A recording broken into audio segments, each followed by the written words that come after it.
Hola de Radio Sefarad, una semana más volvemos a encontrarnos con Pablo Dreisig para seguir poniendo libros de filosofía judía en nuestro anaquel. ¿Qué tal, Pablo? ¿Qué tal, querido Jorge? ¿Cómo estás? Bueno, ya saben que en algunas ocasiones poblamos estos anaqueles, estos estantes, con libros que no exactamente son los más conocidos y algunos tampoco están por ello traducidos al español. Pero en este caso es un libro italiano y yo creo que a pesar de las dificultades de tratarse de filosofía, pues se podrán orientar bastante bien con el, con el contenido. Estamos hablando de la hipótesis mimética, es decir, la hipótesis mimética de Alberto Castalvini, ¿cierto? Sí, sí, Jorge, exactamente. El libro que hoy colocamos en el anaquel es el libro del profesor Alberto Castaldini, que efectivamente se llama La hipótesis mimética y lleva como subtítulo Contributo a una antropología del hebraísmo. Contribución a una antropología del hebraísmo y, como tú decías, la lectura para un hispanoparlante de un texto en italiano tiene cierta familiaridad y va fácil. ¿Por qué elegimos este libro que vamos a colocar ahora?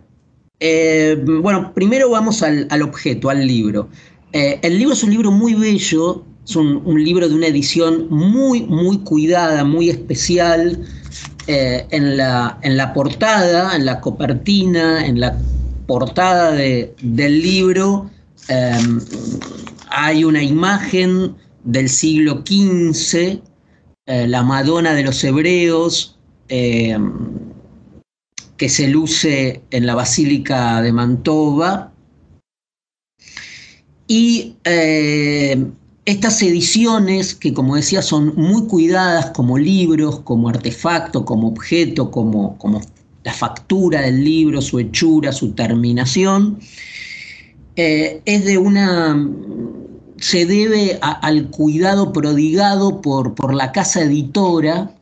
En este caso, la casa editora tiene una historia y en esta columna radial nos interesan mucho los libros y las casas editoras. ¿Recuerdas, Jorge, cuando dedicamos un programa entero a La Yuntina, una editorial de libros dedicados a temas judíos italiana, con asiento en Firenze, ¿no? Uh-huh. Y precisamente esta es otra casa cuyos orígenes remontan a una pertenencia judía, también en Firenze, también en Firenze. La editorial es la editorial Leo Olski, editore di Firenze, y la historia, como toda casa editora, como toda editorial, como todos los impresores judíos, tiene atrás una historia muy interesante. En este caso es la del propio Leo Samuele Olski, el fundador de la casa editora Leo Olski Editore, que efectivamente nació hacia 1860 en el este de Prusia, una antigua familia de impresores judíos. Aprendió el oficio de librero en Berlín, luego se desplaza hacia Italia y en 1886 funda la casa editorial que edita el libro de Alberto Castaldini, la casa editorial Leo Olski. Cuando primero se traslada a Venecia, durante la Segunda Guerra Mundial, durante la Primera Guerra Mundial, va hacia Génova. Es condecorado con una orden muy importante, la Gran Cruz de la Corona de Italia, como caballero, pero en el 39, con las leyes raciales en Italia, debe partir hacia Suiza, donde muere en 1940. Todo esto para decir que es muy importante en esta urdimbre de editoriales, libros, escritores, Bueno, en esta columna nos importa mucho también la historia, cómo está ligada, cómo está íntimamente relacionada la historia judía con los libros y las casas editoras, ¿no? Bueno, y en este caso, el libro que nos ocupa es un libro muy, muy, muy interesante, muy arriesgado en el mejor de los sentidos intelectualmente, porque avanza con una hipótesis muy interesante sobre, yo diría, un tema apasionante que son los orígenes del antisemitismo, pero no en términos de Abraham León, no en términos, bueno, de Abraham León en el sentido de las lecturas marxistas o incluso las lecturas como las de la identidad negativa en Sartre, de lo cual hablamos, ya le dedicamos una columna a Sartre. Tampoco la perspectiva de Hannah Arendt. Es decir, entre todas las perspectivas posibles, esta es una orientación que se dirige más al problema teológico, a la enemistad teológica. Por un lado. Y por otro lado, lo interesante de la hipótesis interesantemente arriesgada del profesor Castaldini es que el profesor Castaldini, además de teólogo e historiador, es antropólogo. Y esto le añade una ventaja epistemológica para observar el fenómeno del antisemitismo. Por cuanto Castaldini echa luz sobre todo, hace un trabajo de campo aparte, que es de lo que a veces carecen los historiadores y los teólogos para observar los fenómenos que le interesan. Entonces, lo que va a observar, y en el contexto de su hipótesis es muy importante, es la figura del gueto. En este caso, sobre todo, son, digamos, los guetos italianos septentrionales, digamos así, aquellos que tienen que ver con la zona del Véneto, de la Lombardía, de Mantova. ¿Y cuál es? Todavía no hablamos cuál es el contenido de la hipótesis que calificamos de interesantemente arriesgada y audaz intelectualmente del profesor Castaldini. Él recupera una filósofo, antropólogo, René Girard, un filósofo francés, pero que desarrolló casi toda su vida intelectual y editó sus libros en Estados Unidos. Creo que era profesor en la Universidad de Johns Hopkins de Baltimore, si no recuerdo mal. Y René Girard tiene una tesis sobre el origen de la violencia y sobre todo sobre la figura del chivo expiatorio, sobre el origen de la violencia que este filósofo René Girard la ha llamado el deseo mimético, la violencia como fundada en el deseo mimético, que supone que, a ver, ¿cómo explicarlo lo más claramente posible? Supone que hay un hecho común a casi todas las sociedades, que es un estado de crisis y de guerra civil, provocado no porque los individuos quieren cosas diferentes, sino al contrario, porque quieren lo mismo. Es decir, la violencia no ocurre porque tú y yo, Jorge, querramos cosas diferentes, sino porque queremos el mismo libro, el mismo objeto, digamos, coincidimos en el mismo objeto del deseo que finalmente es incompartible y que deberemos entonces, Jorge, enfrentarnos. Por eso en el fondo de la figura del deseo mimético de René Girard está la figura de la pelea entre hermanos. Es así, la fraternidad. La fraternidad que en el fondo no puede ser tramitada pacíficamente sino que los hermanos, bueno, y esto está desde Rómulo y Remo hasta Caín y Abel, hasta José y sus hermanos. De hecho, René Girard habla de José y sus hermanos en muchos de sus libros, y habla, por supuesto, de Caín y Abel. O sea, la figura de la violencia está entramada, está anudada con la figura de la fraternidad.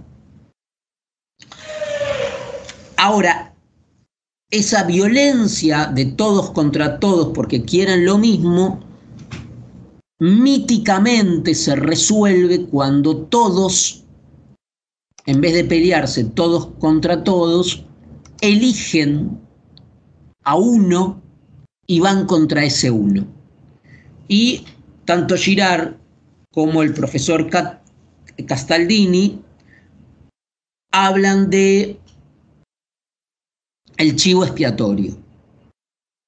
Es decir, el chivo expiatorio es ese uno hacia el cual se desplaza la violencia del todos contra todos.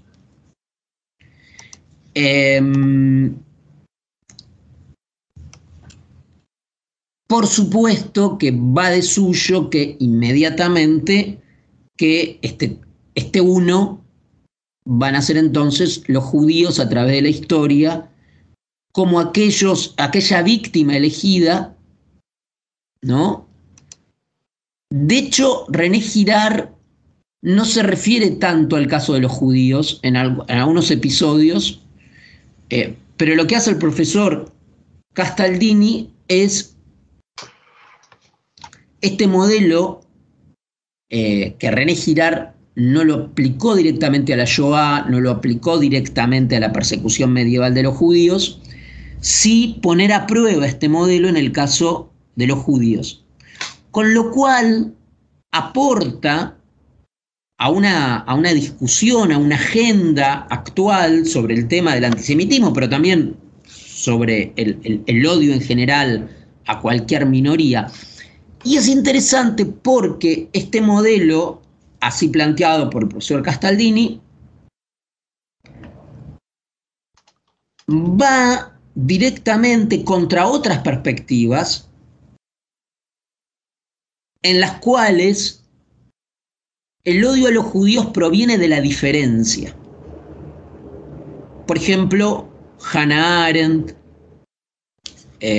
un autor también con el que discute Castaldini, que es Yves Chevalier, que suponen que el odio al judío proviene de la diferencia del judío, que el chivo expiatorio debe ser diferente al judío, diverso al judío. En cambio es al contrario, el odio es a quien se parece. Por eso la asimilación, el marranismo y la conversión no resuelven el problema, sino que, digamos, en términos del lenguaje común, echan nafta al fuego, echan querosene al fuego, alimentan el fuego en vez de apaciguarlo, en vez de mitigar el odio, la semejanza lo acrecienta. Es un poco lo que Freud ya llamaba el narcisismo de las pequeñas diferencias. Es decir, el odio se produce con el más parecido, no con el más diferente. Una cosa interesante del libro de Castaldini, que, como dije, es teólogo, historiador y antropólogo, actualmente es profesor en Rumania, en dos sitios de Rumania, en Cluj-Napoca, es una ciudad rumana con una gran vida cultural, y Bucarest, con una universidad muy importante, y Bucarest. Decía, lo interesante de este texto es el trabajo, aun cuando las tesis puedan ser discutidas, y de hecho yo creo que están planteadas para ser discutidas porque es una tesis muy, muy audaz, pero lo interesante es cómo recupera, cómo salva la figura del gueto. Es decir, el gueto no sería solo un momento de exclusión, sino también un mecanismo de preservación de la diferencia de las comunidades. Es decir, no no solo el gueto es fruto siempre de una exclusión, sino también de un modo positivo que encontró el judaísmo en las sociedades donde vivía, de preservar pacíficamente las diferencias y encontrar un modo de negociar su identidad. Eso es muy interesante del libro, y él trabaja sobre guetos concretos, sobre todo, como dije, del norte de Italia. Yo creo que es un libro muy interesante para los lectores, muy actual. Es un libro que, siendo un libro que se centra sobre todo en la época del 480, del Renacimiento, es un libro muy actual y un libro que no solo es un libro erudito, sino que permite discutir con él, ¿no?